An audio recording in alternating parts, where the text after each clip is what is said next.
Kunalda. See, it is proved again Modi government not only cheated and betrayed the people of Bengal, but the entire country. आप सभी को याद होगा 2014 में क्षमता में आने से पहले इनके ही लीडर 30 से 40 रुपया की प्राइस हाइक हुई थी, दाम बढ़े थे। इन लोगों ने पूरे दिल्ली को घेर दिया था, हाथ में इनका गैस था और पूरे दिल्ली में और पूरे भारत में जितने भी महिलाओं को लेकर ये रास्ते में उतरे थे, इनका एक ही प्रमाण था कि गैस की प्राइस कैसे कम की जाए। मैं फिर से 2014 की पहले की बात कर रहा हूं। 2014 इनके क्षमता में आने से पहले एक टीवी शो पे इनके एक बहुत बड़े सपोर्टर हैं, मैं नाम नहीं लेना चाहता, इन्होंने कहा था एक टीवी शो में बैठकर कि आप मुझे यह बताइए कि अगर डबल इंजन की सरकार हो जाएगी, if we are there in the state in the central as well, हम 35 रुपए का तेल आप लेंगे या 70 रुपए का तेल लेंगे। कुणाल दा, I hope you remember this. उस वक्त दाम था 69.5 और 72, यही था पेट्रोल डीजल का।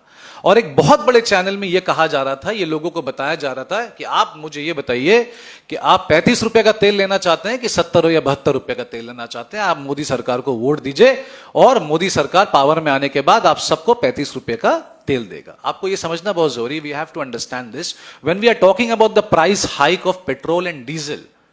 आप यह मत समझिए कि जो लोग बड़ी बड़ी गाड़ियां चला रहे हैं, लंबी लंबी गाड़ियां चला रहे हैं, उनको इफेक्ट करेगा, नहीं। आज ये सबसे बड़ा धोखा जो है, जो ये कहते हैं सबका साथ सबका विकास, ये महिलाओं की बात करते हैं, आज ये सबसे बड़ा धोखा महिलाओं को मिला है कि डोमेस्टिक अटैक हुआ है कि आज रौन्ना घोरे किचन में, रसोई में गैस की किल्लत हो चुकी है। There is a scarcity of fuel, gas and everything. आज खाना कैसे बन रहा है, आप एक औरत से जाके, अगर आप एक गांव ग्राम में जाएंगे, उनसे पूछेंगे, तब आपको समझ में आएगा ये डबल इंजन की सरकार आज बंगाल में आने के बाद किस तरीके से धोखा देके गई है। जैसे कि मेरे सीनियर कुणाल दा ने कहा, अब भैया आप कह देते कि अगर हम पावर में आएंगे तो सबसे बड़ा झटका, भेंट नहीं, एक सरकार जब पावर में आता है तो वहां के जनता को भेंट दिया जाता है। यह भेंट नहीं दिया गया है, यहां पर दाम बढ़ा दिया गया यह बोलकर कि अब आप इसको झेलो। सो this is the power of double engine. आपको समझना पड़ेगा, यह सिर्फ बंगाल के साथ नहीं है, यह पूरे देश के साथ है। पेट्रोल डीजल का प्राइस बढ़ने का मतलब है आलू, प्याज, दाल, सब्जी, घर के सारे भी जितने भी आइटम्स हैं जो हम खाते हैं, जो यूज करते हैं, उन सबों का दाम बढ़ेगा और आपके और हमारे हाथ में कुछ नहीं आएगा। मैं ये पूछना चाहता हूं कि आज ये डबल इंजन की सरकार इस सारे चीज को वॉर के ऊपर क्यों ला रही है? वॉर तो चल रहा था, वॉर तो आज से नहीं चल रहा है, वॉर तो बहुत दिनों से चल रहा है।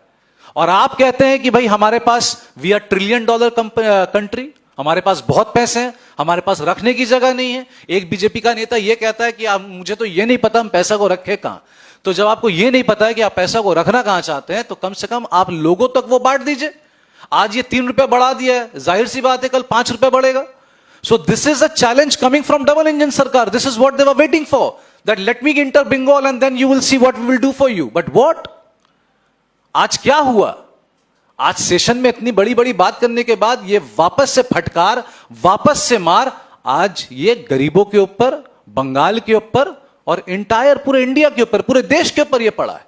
तो ये आपके सामने है किस तरीके से डबल इंजन की सरकार हमें और आपको बेवकूफ बना रही है, लच्छेदार बातें कर रही है, गोल गोल घूम रही है। यह आपको जानना बहुत जरूरी है। And end of the day we are there, we are Trinamool Congress, हम दीदी के सैनिक हैं, अभिषेक बंदोपाध्याय के सैनिक हैं, हम इसका प्रोटेस्ट जरूर करेंगे। आज मीडिया के थ्रू किया है, कल रास्ते में उतरेंगे, क्योंकि हम, पता है जमीनी लड़ाई किसको बोलते हैं।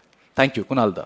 देयर इज नो फन अगर कोई नमाज पढ़ता है रास्ते में, एज अ मुस्लिम मैं आपको बता रहा हूं, वी आर वेरी सेक्युलर ना, हम लोग यहां पर पैदा हुए हैं, किसी को कोई मजा नहीं आता है रास्ते में खड़े होकर नमाज पढ़ने का।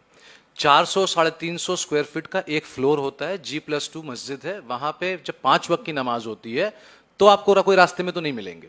फ्राइडे एक ऐसा दिन होता है जहां पर एकोमोडेट, जैसे कुणाल दा ने कहा, जगह नहीं मिलता है, तो वो 10 मिनट के लिए बाहर निकलते हैं। बंगाल और कलकत्ता का इतिहास है, जब भवानीपुर में गुरुद्वारा के बाहर नमाज पढ़ा गया है, लोगों ने पानी बांटा है, प्रसाद बांटा है, हमने शिरनी बांटा है, ये हमारी संस्कृति और सेक्युलरिज्म रह चुका है। अब अगर आके आप इशू बनाना चाहते हैं, तब तो कोई कभी किसी को रोक नहीं पाएगा, इशू तो बनकर जाएगा। हमने दुर्गा पूजा पंडाल के बाहर में भी नमाज पढ़ा है, ठीक है, और लोगों ने उसको सिक्योर किया उस जगह को। So we have seen all this. This is what Bengal is and this is what Bengalis. आप जो भी हो, एंड ऑफ द डे आप बंगाली हैं, आप मुस्लिम हो, आप कोई भी हो, आप हिंदू हो, आप कोई भी जात से आते हो, वी आर बंगालीज। और ये जो सेक्युलरिज्म जो है ना, वो हमारे नस नस में है।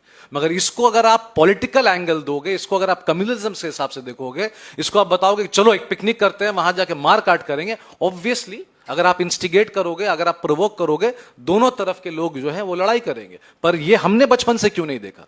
क्योंकि हम तो यहां पैदा हुए हैं, हमने तो नहीं देखा। अरे हम तो डांडिया में भी जाते थे, दुर्गा पूजा में भी जाते थे, मेडॉक स्क्वायर में भी जाते थे, देशप्रिया पार्क में भी जाते थे और अड्डा मारते थे वहां पर। जेटा हमरा बांग्ला बोलिए अड्डा, हमने तो वो देखा है। पर आप इसको अगर प्रोपेगेंडा करके अगर आप इंस्टिगेशन के हिसाब से देखेंगे तो obviously there is a problem. But again we will solve this. एक दिन जरूर आएगा कि जैसे बंगाल था वो वैसे ही रहेगा। ना नमाज में प्रॉब्लम होगा, ना पूजा में प्रॉब्लम होगा, ना आरती में प्रॉब्लम होगा, ना फ्राइडे का मॉर्निंग मास में प्रॉब्लम होगा। This is what Trinamool Congress will come back with the people for the people. Thank you.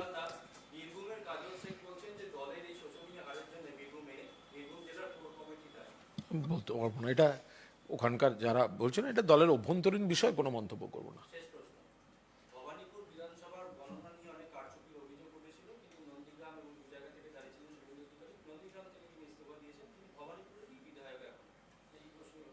না, ভবানীপুরে যে ভোট লুট হয়েছে, মমতা বন্দ্যোপাধ্যায়কে রীতিমতো ধাক্কা দিয়ে আঘাত করে বার করা হয়েছে, এজেন্টদের বার করা হয়েছে, কেন্দ্রীয় বাহিনী, সিআরপিএফ, ইলেকশন কমিশন পুরো একতরফা পরিকল্পিতভাবে বিজেপির নির্দেশ পালন করেছে, এটা সবাই জানেন।